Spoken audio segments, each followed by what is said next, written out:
Your go. Here we go.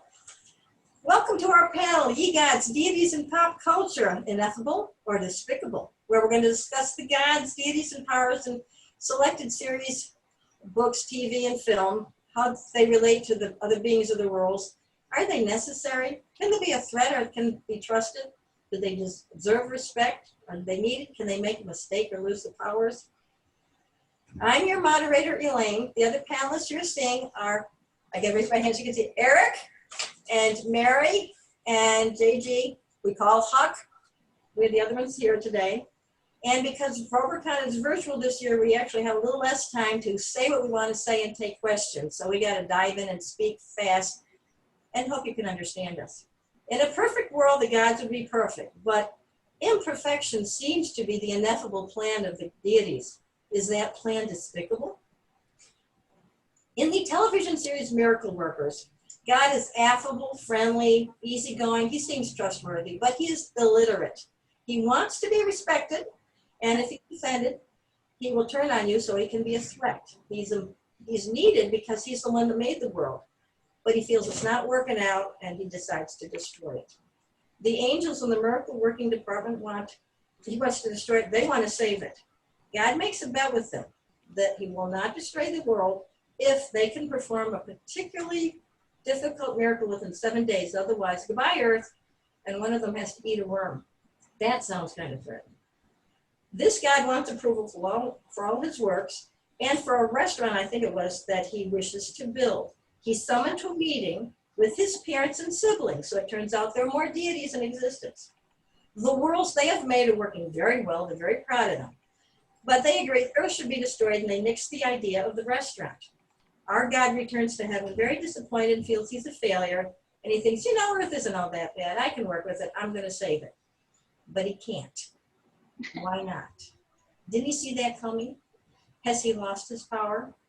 Well, we are now in the last few minutes of the 7-day time that he allowed to the miracle worker angels. They haven't worked their miracle yet, and until they do, God cannot keep his promise to save the world. He must keep his original word to destroy it. He has, in a sense, made a bet against his own power. I'll let you see the TV show to find out what happened. Now, actually, I was going to have you go first, but I can do this. You can follow afterward. J.R. Tolkien has one god and several powers in his works, the Silmarillion, Morgoth's Ring, Book of Lost Tales, and in his letters. Iluvatar is the all-powerful. He's to be worshipped, the only one who can create. He makes the Valar and the Maiar, so he's needed to do that, and he created elves and men. These three races are co-equal in importance, but not in power. The Ainur, which are the Valar and the Maiar, are supposed to be respected and honored, but not worshipped. They can make, but they cannot create. The Ainur and Valar and Maiar are needed and important because they, sometimes as a group, sometimes as individuals, are the ones that actually made Middle Earth, the stars, the moon, the sun, and by making the two trees, started the count of time.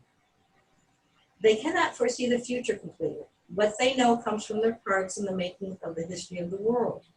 They are not to force lesser beings to do anything, though they are tempted to do so, and they're not to change anybody's destinies. So was it a mistake when they encouraged the elves to leave Middle Earth and come to Valinor, even though it's partly to keep them safe from Melkor? Nowhere in these 4 books does it say that that is part of Eru's ineffable plan to move the elves. Years later, many of the Noldor want to return to Middle Earth to wage war on Melkor to retrieve the Silmarils. The Valar are against it, but are not allowed to prohibit it. So what they do is threatening. They shut out Valinor and the rest of the Undying Lands completely from Middle Earth. Everyone and everything in Middle Earth, good, bad, innocent, guilty, every denizen is shut off from the help of the Valar. This adds to the misery, the hardships, and the sufferings of the entire First Age, which lasted over 500 years until Eärendil went to Valinor to ask for aid. They gave it, but they punished him because he disobeyed them by coming. He could never again be among elf or men, and he figuratively became the planet Venus. All this because he wanted to save the world. It reminds me of Crowley's comet and the book Good Omens about the incident in the Garden of Eden. Bit of an overreaction, don't you think? First offense and all. Now, the Valar are spiritual beings, but sometimes they took the form of elf or man when dealing with them. In these incarnate forms, their powers could weaken and be lost if they stayed in these forms over time. In the Second Age, Sauron was caught in the downfall of Numenor in that state, and afterwards could never again take on a fair or attractive form. In the Third Age, we have the Ishtari wizards, Gandalf and company, in that form, and they suffered then from hunger and thirst, hot and cold, fear and pain, fatigue, and they could be killed. And in the First Age, Melkor in that form burned his hands handling the Silmarils. His foot was slashed by the elf Fingolfin in battle, and his face was scarred by the eagle Thorondor in the same battle. He could not heal these wounds, and yet he was supposed to be the most powerful of all the Valar. Even though the elves and the Númenóreans are monotheists, they had no formal religious practices or prayers. In the Third Age, there are no buildings for worship, such as a church or temple anywhere in Middle-earth. The name of God was seldom spoken, one of the few times, rare times, it would be during an elfish wedding ceremony. The only basic example of worship we have was when Sauron duped the Númenóreans into forming a cult to worship Melkor as the one true God, which he was not. I could go on, but I better go into one other thing I want to mention. But for the powers of Middle-earth, this is all, the questions are yes. They're threatening, they're friendly, they can lose their power, and so forth. The last thing I wanted to throw in was sometimes people in stories don't believe in a God. And when they don't, the God to them isn't a threat, isn't important, and so forth. This situation occurs in the TV series The Big Bang Theory with Sheldon Cooper, and in the film from the early 80s, Conan the Barbarian with Conan. Neither Sheldon nor Conan believe in a God, yet they both pray to one. Sheldon has a prayer along the lines of, God, you're a friend of my mother's, and I've made a career of not believing in you. And he suddenly gets what he wants, and I still don't. He throws that comment into God's face. Conan, praying to Crum, says something along the lines, if you don't answer me or give me what I want, you don't exist. You're a lie, you're a fake, and to heck with you. Though he doesn't use the word heck. So to them, God is just a tool. Okay, I'll go on to Mary, and if there's time later, I can always add. Mary, will you continue, please? Sure. I'm so glad you brought up Good Omens, because I think it's really a perfect example of the gods losing their powers, or being prone to making the kind of mistakes humans can. It starts right out that, or there's actually a section where Crowley is fighting off other demons that have come to take him back, and he says, "You can't hang around humans very long without learning a thing or two." And he and Aziraphale they've been living in the world for thousands of years now, and they actually don't want it to end. Like Aziraphale, he likes his classical music, got his rare book collection all set up. He likes his magic tricks, and he refuses even to use his angelic powers to even do the magic tricks. He wants to do them the way people would. And same with Crowley. He likes his Bentley. He likes his old classic cars. He likes sleep so much. He slept through an entire century. He kind of likes his houseplants. Threatens them a little bit here and there, but ultimately I think he likes them.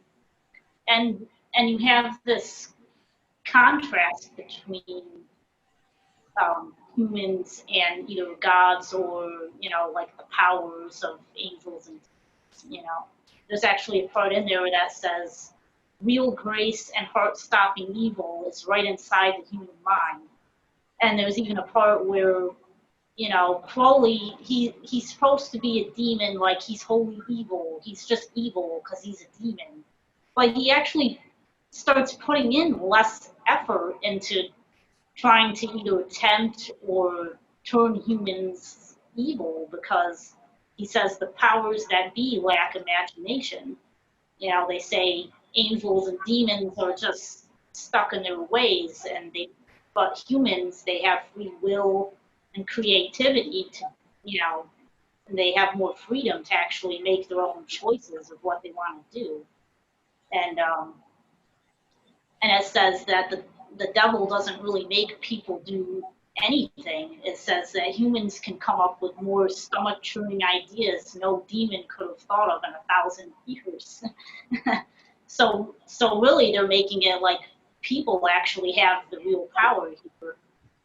And you see it too with the way Crowley and Aziraphale either interact with or talk about their superiors. After they find out they've been following the wrong child for, what, 10 or 11 years, I think it is. You know, they're both worried about what's going to happen if they go back to their side, like if Aziraphale goes back to heaven, if Crowley goes back to hell. But they're wondering how they're going to be punished, actually, if their bosses find out. And, you know, Crowley says you'll be amazed at the kinds of things that they can do to you down there. And Aziraphale says, well, they're probably similar to what they can do to one up there. So really you have this, you know, each side, like, oh, you have angels and God, and they're supposed to be good, demons and, you know, Satan are bad, but they don't really seem to think that way. And at the end of the book, they actually start questioning whether the true Armageddon is going to be this battle, evil versus good, or is it really going to be, you know, angels, demons versus humans? And it's really interesting idea to think of it that way. And you see this contrast with the den too, with Adam and his friends, because you have the four heralds of the Armageddon. You have pollution, famine, war, and death itself, and angels can't stop them, demons can't stop them.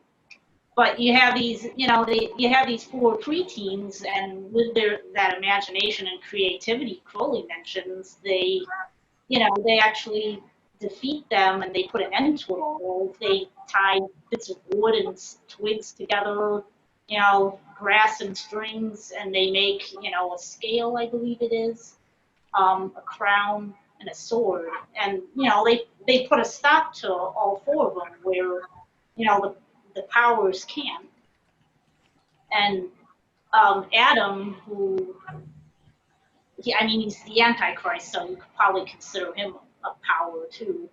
But he pretty much grows up human, and he starts questioning why the world is made so vast and it's filled with so many things that can be discovered, but humans are given such a short time on Earth that you couldn't even learn all there is to learn in a lifetime.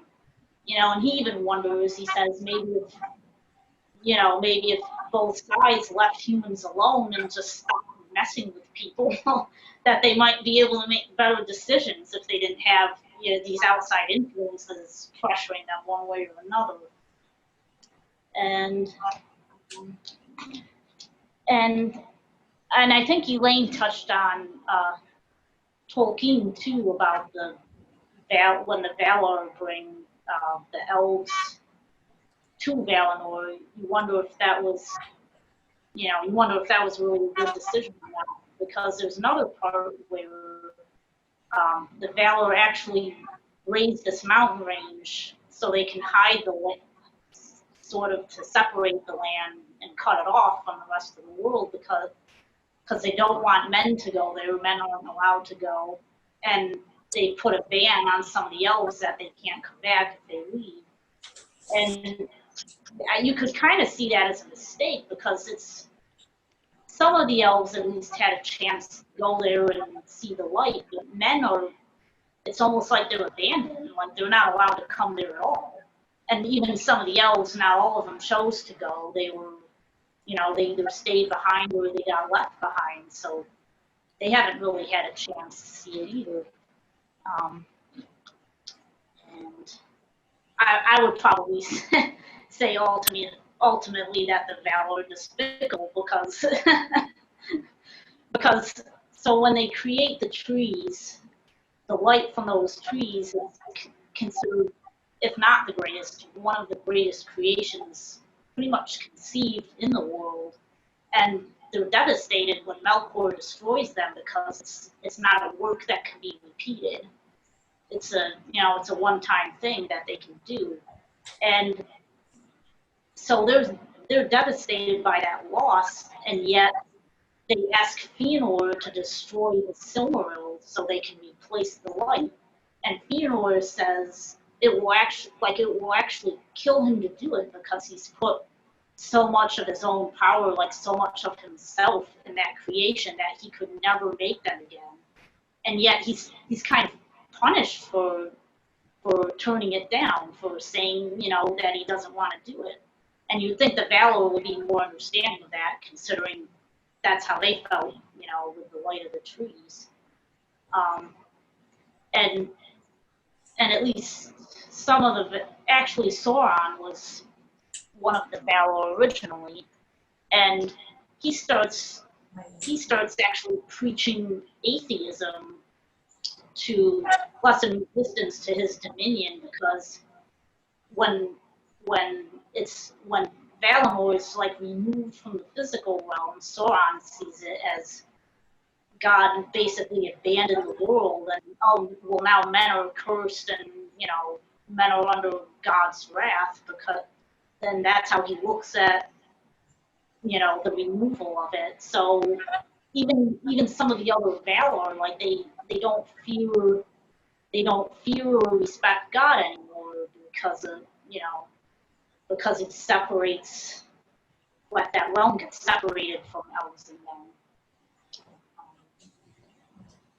men. And there's some interesting examples of the gods and what powers do they have, or can they lose them in Game of Thrones too? You don't always know which ones you can trust. It's actually kind of the opposite of Tolkien's works.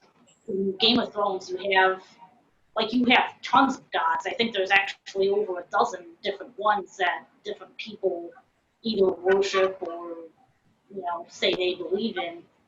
And you have the red priests of the red god, and I'm probably going to butcher his pronunciation here. I think it's Rohir.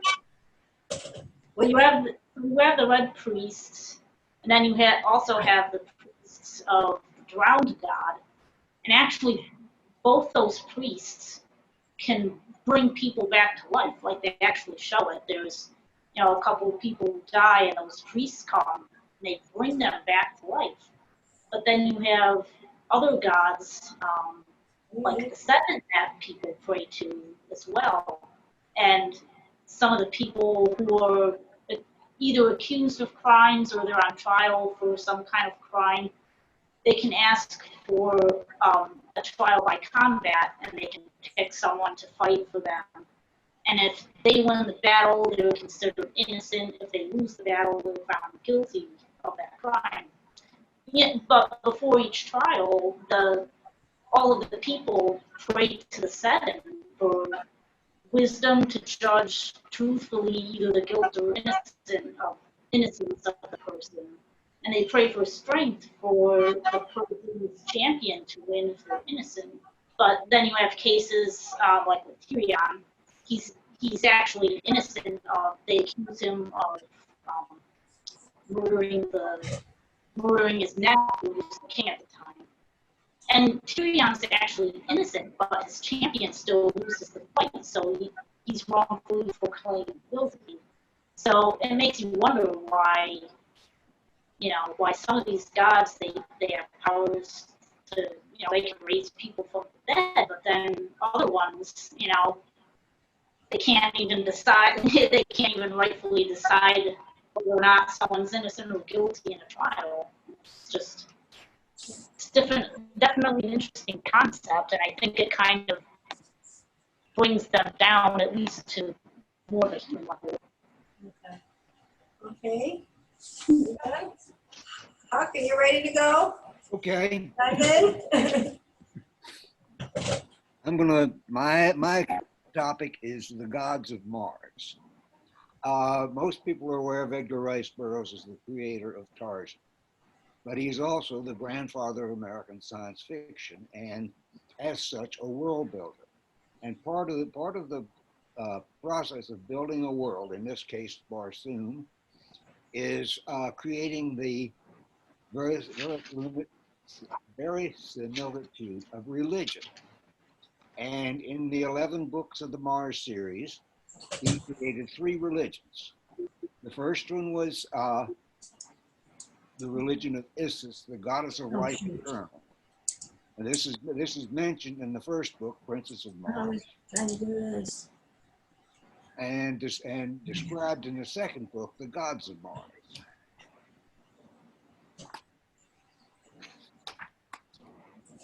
In the first book, it's described as planet-wide, and its proponents are the Therns. Now, these are not the shape changers of the movie John Carter. These are degenerate descendants of the Orovars, the white race that built the original Barsoomian civilization. And they're posted in all the major empires of Barsoom, encourage people to, at the age of 1,000, to take the voluntary pilgrimage down the river Is to the Valley Door, which is supposedly a paradise at the South Pole, from which no return is possible. In fact, the Therns occupied the cliffs around the Sea of Chorus, and when the pilgrims arrive there, they call out the plant men and the white apes to destroy the pilgrims as they arrive, save for a few that they keep as slaves, one of whom is Thuvia of Tarth. Thuvia has a mysterious control over the Martian lion, the Banff, and uses that to help John Carter and his ally, Tarkas, escape from the Therns.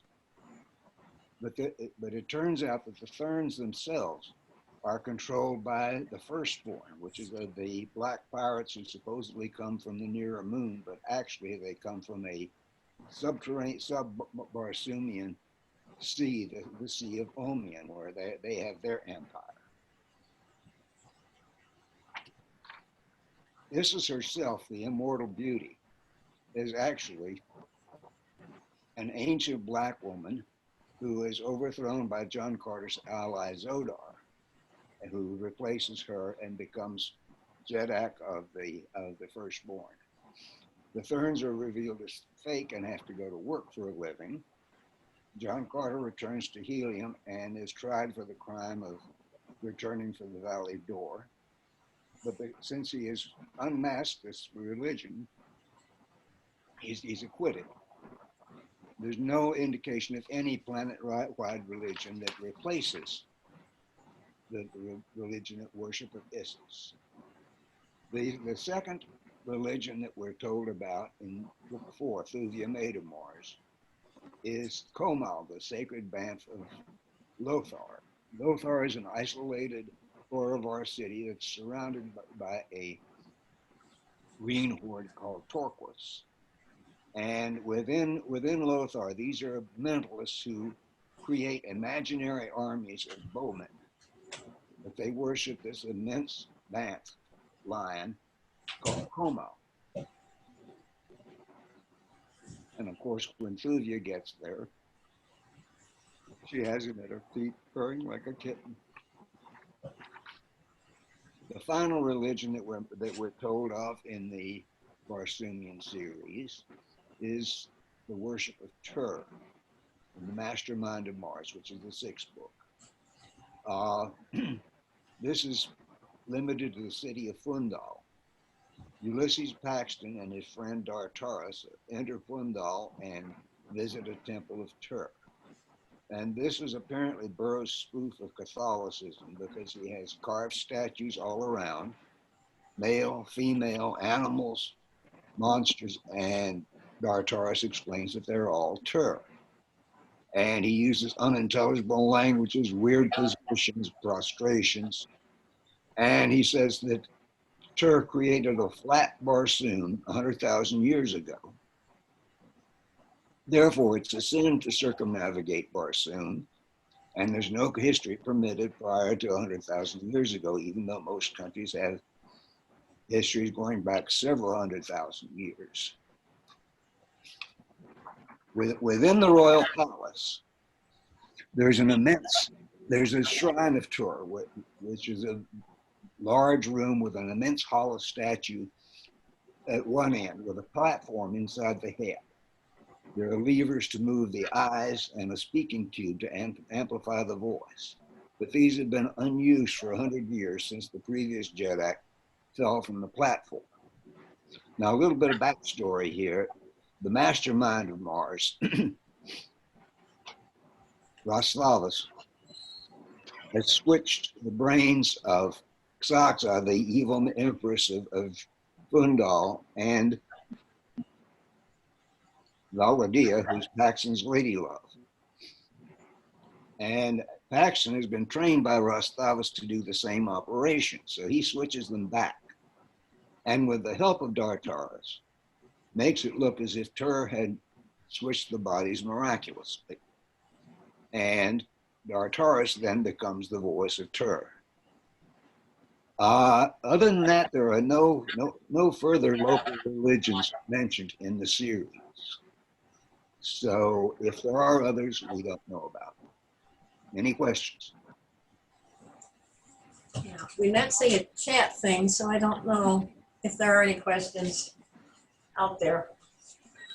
Okay. Okay. All right, so we'll have Eric go, and then maybe we can see the chat afterward if there's any questions and answers. With apologies to Shakespeare, when it comes to gods, some are born gods, some achieve godness, and some have godness thrust upon them. The two movies I am about to talk about include characters from Category 1 and Category 3. The Man Who Could Work Miracles, an English film from 1936, was based on a story from science fiction legend H.G. Wells, who adapted the screenplay himself. Directed by Lothar Mendes and starring Roland Young in the title role, it opens with three godlike people superimposed upon a celestial background. One of them seems fascinated by a small planet that we know as Earth.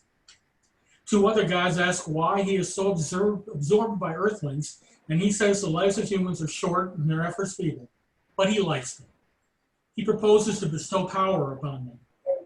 He decides to grant power to just one person as an experiment, and he chooses a modest draper's assistant named George McWhirter Fotheringay. As he approaches an English pub, and we see a flash of light as he is endowed with his new power. A discussion about miracles is taking place in the pub, and Fotheringay defines a miracle as something contrary-wise to the course of nature made by an act of will. He suggests that if he could make the ceiling lamp turn upside down, hanging in the air without physical support, that would be a miracle. George waves his hands and orders the lamp to turn upside down, and to the astonishment of everyone, it does. At home, George experiments with his new power, making cats and rabbits and grapes appear and disappear. At work the next day, he heals the injured arm of a female fellow worker and conjures a diamond tiara for the other one. He tries to make the second woman fall in love with him and fails. There is one limit to his power. He cannot use it to change human minds. Word gets around about the miracles, and people have all kinds of suggestions. It takes a couple of days to think about what he wants to do with this talent, and then conjures a giant palace with a great conference room in which he gathers the most powerful people on Earth and insists that they devise a plan for a better world. They say it will take days of discussion, but George is impatient and demands that they get on with it right now. They protest, and George stops the rotation of the Earth with disastrous results. With the planet falling apart and debris flying everywhere, George commands that time be reset to 1 minute before he entered the pub. Then he cancels out his miracle power and orders that he forgot that he had it. When he joins the conversation about miracles and orders the lamp to turn upside down, this time nothing happens. High above, one celestial god declares that the experiment has failed and humans will never amount to anything. One who likes humans demurs, saying that George's spirit hints at a great potential for the human race. He suggested if he adds the power gradually over many, many years and includes wisdom in the mix, humanity may have a great future. Because of its special effects, The Man Who Could Work Miracles was an expensive film and it lost money. But you have to grant a movie its central premise. And once you do that, Miracles proceeds logically and enjoyably. Neither the celestial gods nor George has the power to see the future, which is critical. As for the question of whether they are worthy of being worshipped, I think none of them are. The celestial gods are arrogant and callous. It is worth noting that George is the one who resets the clock and fixes the damage. George is not wise enough to command such power. Had he been able to keep it and use it judiciously, I suspect that eventually he would gather some worshippers. Whether he would deserve them is an open question. Moving on, it seems to me that most human writers lack the imagination to convincingly describe deities. Generally speaking, they are portrayed like human beings with the same jealousies and desires, only with magical powers. But the 1977 American movie, Oh God, makes a decent pass at it.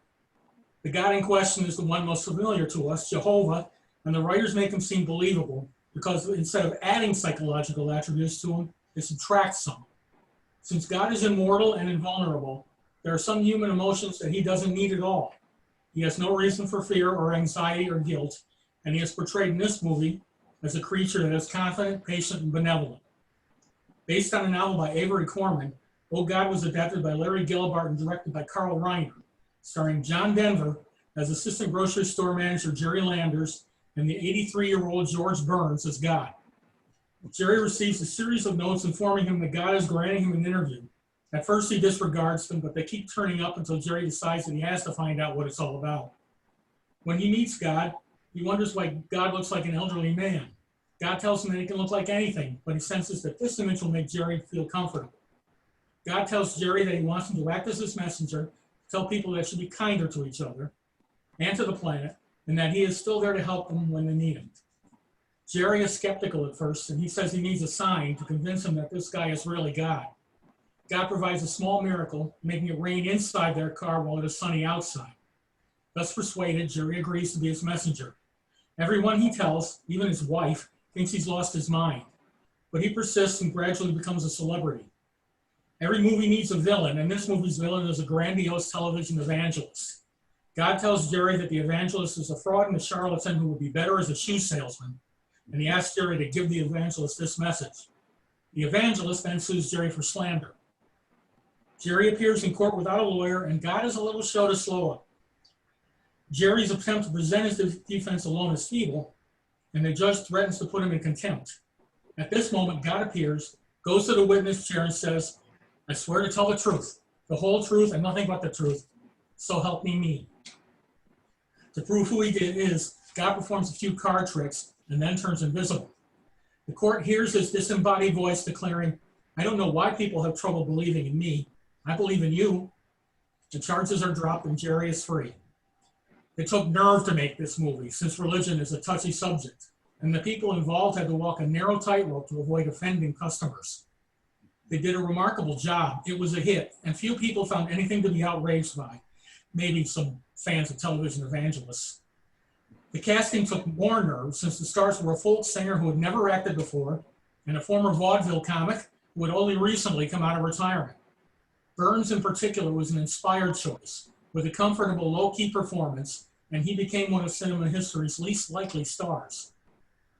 This God has one limitation, the same as fathering days. He cannot, or perhaps chooses not to, directly change human minds. He has to persuade Jerry that he really is God. As to whether he should be worshipped, remember this is a work of fiction. Worshipping is a high standard, and I don't believe it makes sense to come to a conclusion based on an hour-and-a-half movie. But the God that is portrayed here is someone you would like to believe. Oh God reached #1 for a week in the American box office, breaking the 15-week run of another 1977 hit movie that you may have heard of, Star Wars. Maybe there was some divine providence in this movie after all. Okay. Okay. All right, now, I want to see if there are questions. I guess I'll hit chat or questions and answers to see if there's anything there. No, nothing there. I'm going to move this over here. Oh, where are we? Well, then I'll minimize it. Okay. Well, so we have nobody who's there asking, but that's okay. There are people, there are participants. Okay. Well, since we have some more time, in case somebody else chats or asks something, I can throw a few more things out, and I'm sure everybody else can too. Let's go back to good omens. Because Mary is talking about trusting and not trusting. Remember the Demon Leaguer, if you read that book? He said, funny old world this would be if demons went around trusting demons. And as we found it from Mary, nobody can trust anybody.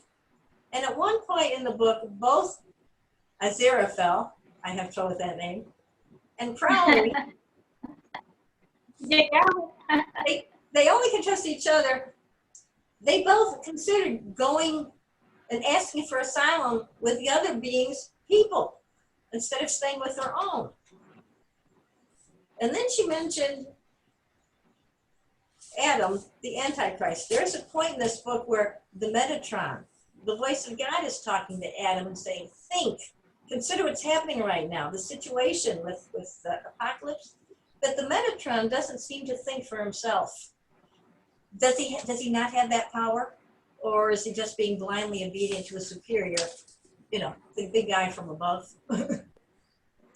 And let's see. Oh, as Mary said, Adam and his friends took out 3 of the 4 horsemen of the apocalypse with straw and other items. But then when Adam's human father, Mr. Young, comes to collect Adam and take him home, Adam's not going to face Dad. He runs out of there. He won't face it. He'll face heaven. He'll face hell and the host of heaven and earth. He'll face death, but he won't face the power of his real human daddy. And ooh, we got some chats. Oh yeah, Okay. but Yeah. Suggestion that free will is more powerful than the gods in many of the works mentioned. Do you think free will is more powerful than the gods, and if not, why? Cool. Oh wait, I know who one is. that's an interesting question. That's an interesting question. Oh my gosh. Okay, anybody want to take that, or shall we? Suggesting free will is more powerful than the gods in many of the works mentioned. Is more free will more powerful? Anybody here has an automatic thought on that, or need a bit to consider that? Free will, more or less powerful than the gods? Depends. I would think it depends on whether the gods can or will permit free will. I guess in the one of the movies I mentioned, there's at least some of it. The people with the power can't change the minds of the other individuals. Of course, oh God, it could just be that God prefers it that way. That's what I think it is. Mary, you were going to say something? Well, at least in the particular works we mentioned, I would almost say free will is more powerful, only because I know in Tolkien's work, there's a point where he mentions that the music that the Valar made, and then that's how the world actually came into being. There's a part where it says actually men were about the only one, like this music was all, it was like all controlling, like fate almost. And it actually says that men had this interesting ability almost to deviate from that music, whereas men, like elves, I don't think could so much. Valor obviously couldn't so much because they were just following that music that God or Iluvatar, gave to them in the beginning. Yeah, God, Iluvatar let them sing their own song, and then he tried another one and put it together. It does say in one of those books that man has free will. It doesn't say whether or not the elves do. And it does say that in the letters that the gods, the Maiar, the Valar, they can't, as I said, they can't foresee the future, and they can't control people, at least as far as free will is concerned, something along those lines. So it was mentioned in his letters, some of Tolkien's thoughts on that. And like I said, the idea of trying to force or not force the elves to come one way or the other.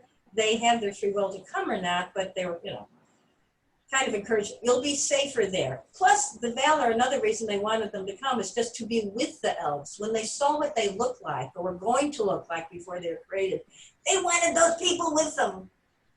Well, it sounds like a little, I want these people with me, we'll take care of them and we'll be happy and they'll be wonderful. So when some of them decide to leave because of Melkor and the Silmarils and Melkor, by the lies he told Fëanor, tricking him, it probably really hurt the Valar and the Maiar's feelings, in part.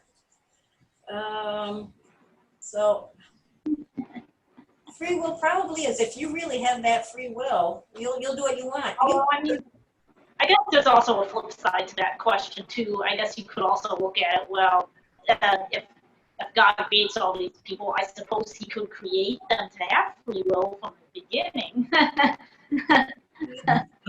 Sorry. On the other hand, this argument I've thrown about sometimes, if God is omnipotent, and if he created the people, then to say that the people have free will is, and if he can see what they're going to do in the future. And if they have their free will, that's like setting an alarm clock to ring at 3:15 and saying the alarm clock has the free will to ring at 3:15. I'll need more thought on that one. It's like that philosophy question in math class. If God is all powerful and can do anything, can he create a rock so heavy that even he can't lift it himself?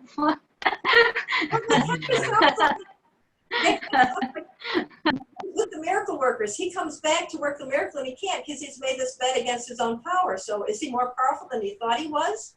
Did he forget something? Because something else has to happen so he can do what he wants to do. And they did set kind of an alarm clock, and it's ticking away. And this also, when I mentioned like Conan and Sheldon, they have their free will not to believe in the gods, and they don't. So as long as they get what they want, God has no importance in their lives. Sheldon says, desperate times call for desperate measures, so I'm going to pray to God now. But if I get what I want. What he wanted was tickets to a Star Wars opening night movie. That's usually not what you pray to God for. And in Middle Earth, there's no formal praying. Now and then people might call on a God briefly, like with Sam and Frodo when they were fighting Shelob, basically Elbereth Varda, but they didn't say, please help me, please save me. Yeah. And, okay. Have we answered your question at all, Lauren, or at least taken up your time appropriately? Go out to the elves for advice, for they'll say both yes and no. Oh, yes. Yes. Go, Lorian. But ultimately, at least based on the works we've talked about, I'd probably lean toward free will on that one. Who on that one? Oh, let's see. Well, I can throw it. I know, we've got comments. Hunter, do I have anything else you want to say on free will of the gods or something like that? I don't want to hog the conversation from you. Me? No, I've just been following. Okay. Okay, and yeah, Lauren, we were going to do Lucifer. Kathy was going to do that, but she fell ill and couldn't come. So anything you want to say about Lucifer, write it up. Let's see. The kind of makes me wonder about the power of God in stories like Lucifer, where he punishes Lucifer with the fall, but now seems to want to forgive him. His own power and inaffability is in the way there. Yeah, it's like with the question, making a rock too hard to lift. If God is that powerful, how could he not undo his work? But if you're that powerful that you set a limit to it and you can't do it, you can't. Well, if God is supposed to be perfect and you can see the future, he's all good, then he doesn't really have any free will of his own because he has to be right the first time. He can't change things because then he would have been wrong earlier. The poor guy's just stuck. Well, the idea of God having his own free will, he's supposed to, but if he knows that he's going to create an ineffable plan and things are going to go wrong, and he can't stop it, then was he all powerful in the first place? Mhm. How come, why didn't he make a plan that wasn't going to go wrong? And if he wants it maybe to, like, Melkor was using his free will and his discordant singing. And he's not the only bad, he was a Valar, and Sauron was a Maiar who started off good, but was, influenced by Melkor to go bad. There are other Maiar that supported Melkor in his discords, and you get from the Book of Lost Tales #1, Makar, and his fierce sister, Miese, who was of Quarrelsome Moon. And I have more I could say, but I think we're kind of running out of time. Most of the time in these books, all the Valar got together. When they had a problem, they would go to Mount Eru. Okay. I don't know. Any other question or comment? I could throw in one more joke, but I think we're just about out of time. We could talk about forgiveness and was it allowed? Eru seemed to forgive, but the Valar seemed to be a little more stiff-lipped, so to speak, about how they treated people. They did forgive Melkor, but after ages of confinement in the halls of Mandos. Now he's in the void. He used to have the power to go in and out of the void without any problem before. Now he's stuck in the void. So he's weak. Like the one guy they could have been a little bit more suspicious about and strict with the punishment is the guy who was actually evil. I mean, well, Manwë supposedly couldn't conceive of evil or people not being sorry, but but the elves and men, you can't come here anymore. Oh, okay. But you had something else you were going to say. Did you say about the Valar, the fading of they could fade, the powers could fade? I don't remember if you said that. And I was looking at. What was that? I couldn't hear you. You said the Valar were going to fade. We know the elves are going to fade, but the Valar, you said, we're going to fade someday. And then.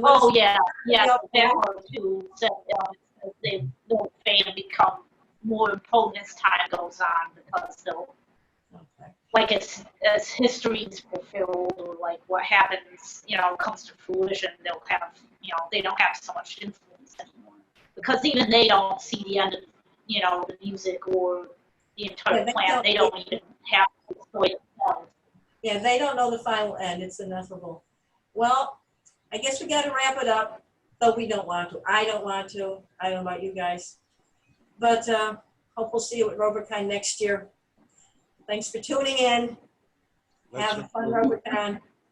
All right. Live next year. Bye. Okay. Vulcan salute. Thanks, everybody. Thanks, Dan. Okay, thank you all.